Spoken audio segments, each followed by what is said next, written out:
मित्रांनो, सुख म्हणजे नक्की काय असतं या मालिकेच्या 27 फेब्रुवारीच्या एपिसोडमध्ये आपण पाहणार आहोत की मानसीचे भयानक सत्य गौरीसमोर येते।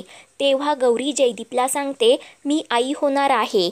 जिला मी बहीण मानत होते ना, त्याच मुलीने मला फसवलं आहे। म्हणजे मानसीने डॉक्टरांना खोटे रिपोर्ट देण्यासाठी सांगितले व मला फसवले।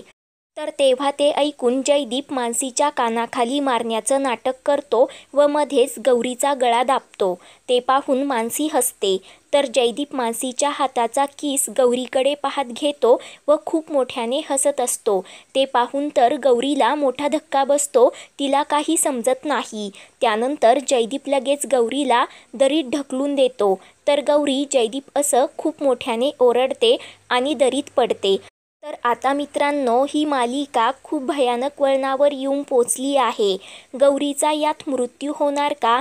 जयदीपने गौरीला दरीत का ढकललं असेल? तुम्हाला काय वाटतं? कमेंट करून नक्कीच कळवा। पुढील भागांच्या अपडेट्ससाठी आपल्या चॅनलला सबस्क्राईब करा।